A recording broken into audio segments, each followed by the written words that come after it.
Heute gibt es mal wieder ein Video mit Horst, und zwar ist Horst ja hier auf dem Herrera Camper in Mazarrón und bleibt mit seiner Frau Lisa hier auch längere Zeit, das heißt 4 bis 5 Monate.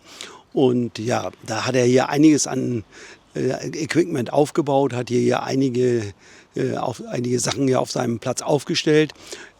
Was macht er damit, wenn er wieder nach Hause will? Schleppt er das alles wieder mit nach Hause oder bringt er das irgendwo hier unter?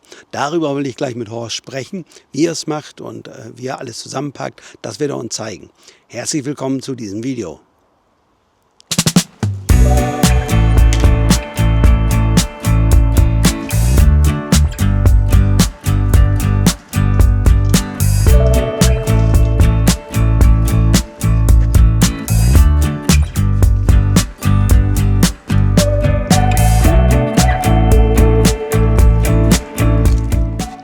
Horst, wir wollen heute mal ein bisschen über dein Equipment sprechen und wie du das verstaust, beziehungsweise wie du was machst. Du schleppst ja nicht alles mit nach Hause. Nee, das wäre dann auch ein bisschen viel. Dann wären wir natürlich ständig überladen, wenn wir das jedes Mal alles hin und her schleppen sollten. Ich habe ja jede Menge, wie du vielleicht gesehen hast, jede Menge Möbel drin, Küchenequipment, dann meine ganze Solaranlage, Teppichboden und all sowas. Nicht? Und das lagere ich hier einfach ein in einen sogenannten Container, den ich mir selber gebaut habe. Ja, das ist, darf man vielleicht mal so sagen, hier auf dem Platz gibt es große Räumlichkeiten bzw. eine Halle. Ja. Und diese Halle, die steht hier hinter uns, sieht man sie so ein bisschen. Und dort in dieser Halle können Camper, die hier länger auf dem Platz sind, ja, ihre Sachen oder auf einer Palette einlagern. Richtig. Ja. Die meisten haben natürlich auch in ihren Autos oder so, was eingelagert wird oder auf Parzellen, die sie das ganze Jahr haben und lassen die Dinge da. Aber viele sind ja nur über einige Monate hier im Winter. Und dann möchte man das ja nicht alles immer. Und wenn man nächstes Jahr wiederkommen will, darum geht es ja auch auf jeden Fall. Und dann möchte man ja nicht alles immer mit nach Hause nehmen und wieder mit hierher schleppen. Ja. Gut, und da bist du auf die Idee gekommen? Ja, vor einigen Jahren schon. Ja. Ich würde sagen, einer der Ersten, wenn nicht überhaupt der Erste, der sich so eine Europalette besorgt hat, beziehungsweise hier habe ich die von dem Betreiber des Platzes bekommen. Aber andere haben sich die im Umland besorgt, vom Chinesen, von dem und so weiter. Und dann ein sogenanntes Gerüst, kann man ja sagen, da drauf gebaut. Wir können uns das auch gleich mal angucken. Das wäre gut. Aufgebaut und dann eine Plane darüber gemacht und in diesem Kasten oder Container, wie man sagt, dann das ganze Zeug eingelagert. Ja, wir können ja mal hingehen. Du hast es hier auf deinem Platz so stehen. Ja. Da können wir das mal sehen. Geh gerne mal voraus. Das sieht jetzt nicht so dolle aus. Nein, das bist du noch am Verbessern, ne? Ja. Ich hatte das anfangs mit dieser Folie, wo auch der Fußboden hier mit gemacht wurde. Das war nicht mehr so schön. Dann habe ich das genommen, was ein großer Fehler war. Dieses ist wasserdurchlässig. Ja. Das heißt, wenn jetzt Regen kommt und schlägt da so rein, hier ist ja nicht in Spanien nicht so oft der Regen, aber wenn er denn kommt, dann war innen drin einiges nass geworden. Ich hatte hier dann noch einige Kartons und so weiter drin, selbst wenn ich entladen habe. Während dieser Lagerungszeit ist ja der Container in der Halle, da regnet es ja nicht rein, da passiert ja nichts. Ja, okay. Einzige, was man hier vielleicht im Container hat, wenn man sie nicht abdichtet, dass die Mäuse da durchsausen, das ist mir letztes Jahr passiert. Sollte man nicht sagen, aber ich habe auch selber Schuld, ich hätte das besser abdichten können. Also du hast Sachen, die beschädigt waren durch Mäuse. Ja, aber nur Folien und so weiter. Ja, Gott sei Dank nichts Schlimmes, nicht das Zelt und auch sonst nichts, sondern nur diese Plastiktüten, die drum waren. Ja. Ja, jetzt hast du das ja so verschlossen, können wir leider nicht reinkommen. Doch, können wir? Kann man machen. Ich kann das auch mal zeigen. Ja, du willst das ganze äußere... Ich habe jetzt vor, das ganze alte Zeug hier abzumachen und eine neue Plane, die wasserdicht ist, zu nehmen. Und dazu hat hier Mitbewohner oder des Platzes, dem ist das ganze Zelt weggeflogen, beziehungsweise kaputt gegangen. Und diese alte Folie, kannst du auch mal reingucken, Ja. die habe ich mir von dem besorgt, der hat er mir gegeben. Und da versuche ich jetzt Stücke rauszuschneiden und davon eine neue Ja. Hülle zu bauen. Ja. Ja. Und das dauert natürlich. Und jetzt guck, jetzt sind das die Kartons vom Zelt, die Taschen von dem ganzen Equipment, was du jetzt so siehst. Da ist aber nichts Wertiges drin. Wäre aber ärgerlich, wenn die dann völlig nass sind und so kann ich sie wegschmeißen. Fängt an zu stinken, gammeln. Ja. Das ist natürlich auch nicht schön. Ne? Nein. Das heißt also, dein Zelt, du hast ja jetzt hier so ein Luftzelt. Ja. Ich gehe mal rüber. Ja, kann man vielleicht sehen. Letztes Jahr hatte ich ein Küchenzelt, das haben wir hier verkauft auf dem Platz. Und dann haben wir uns jetzt dieses von Dorema gekauft und sind damit sehr zufrieden, weil man da auch gleichzeitig drin sitzen kann und kochen kann. Ne? Also das ist schon schön. Hat Platz locker, wenn man vorne sitzt, für 6 Personen auf jeden Fall, die da bequem sitzen. Ja. Ne? Ja. Das Zelt ist von Dorema, hast du schon gerade gesagt. Ja. Ist aber ähnlich oder wie, gibt auch von, wie heißt das, Starcamp. Da, so wie ich weiß, ist das ein und dieselbe Firma. Wie sich das Ganze auseinander ist mir leider nicht bekannt. Auch im Internet konnte ich es nicht entdecken. Ne? Was wohl ein bisschen wichtig ist, es gibt All Season, heißt es, glaube ich. Ja, All das Season ist dieses.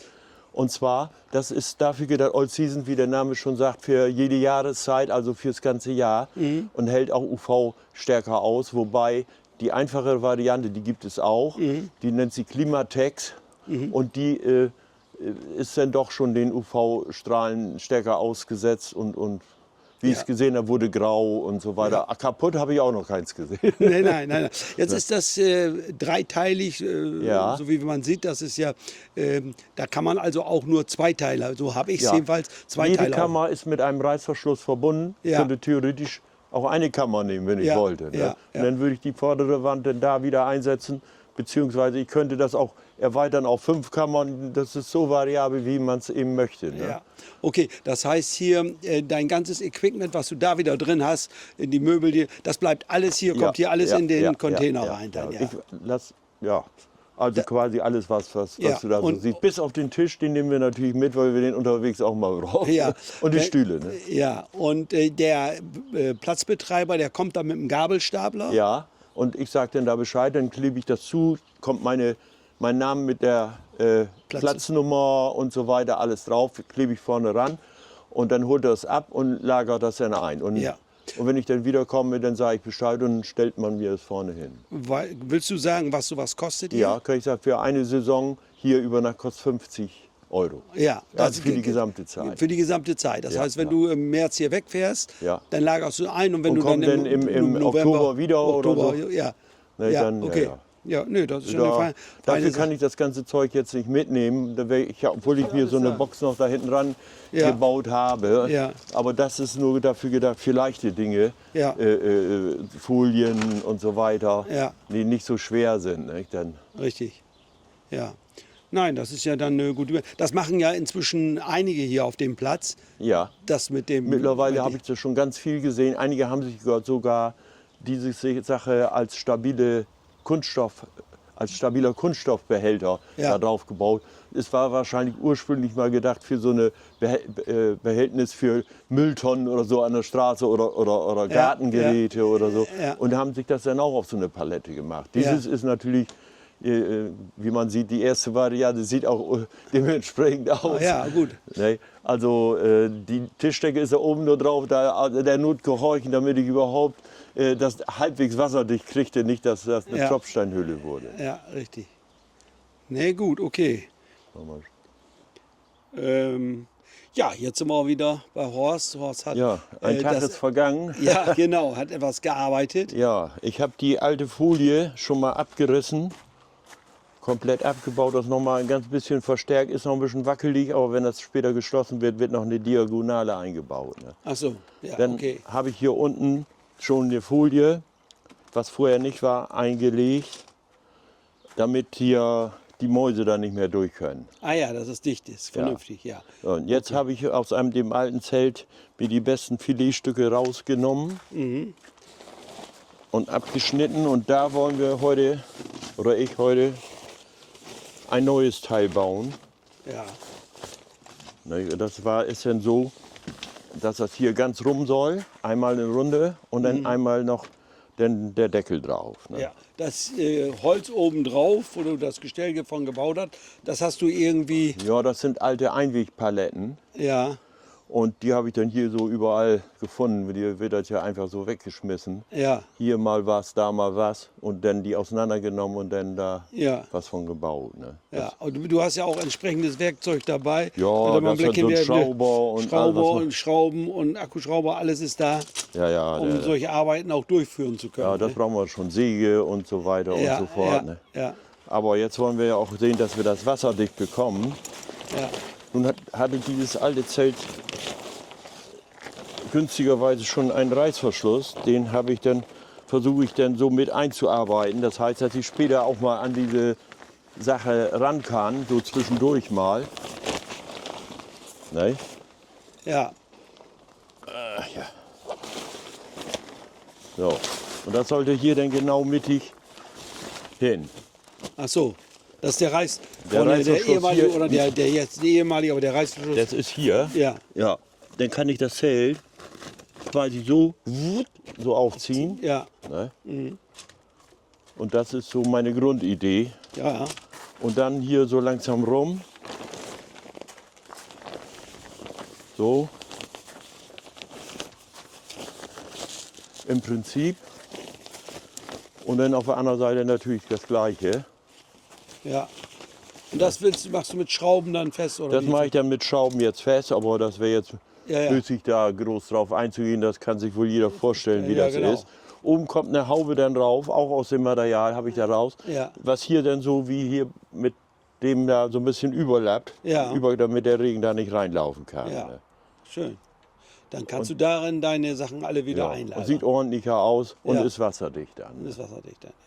Ja, wunderbar, Horst. Dankeschön für deine Hat noch ein Ausführungen. bisschen Zeit. Wir hoffen, dass wir bis jetzt bleiben können. Ne? Ja, genau, ja. Und dann kommt das erst zum Einsatz. Aber das kommt dann immer so plötzlich. Und heute ist so ein schöner Tag. Und da, Ja, da muss oder man auch das dann gestern, machen. nee, Ja. dann geht Ja. man da auch bei. Ne? So hat man immer, wenn man auf einem Campingplatz ist, was zu tun. Es kommt keine Langeweile Auf auf. keinen Fall. Das Ja. eigentlich nie. Und Auch- wenn, Ja, bitte. ja, und wenn mal Langeweile ist, ne, dann kann man sich auch mit den Nachbarn zusammensetzen und mal ein bisschen plaudern und ein Gläschen trinken. Ne? Genau. Und dann dein Wohnmobil ist ja auch nicht mehr so ganz neu.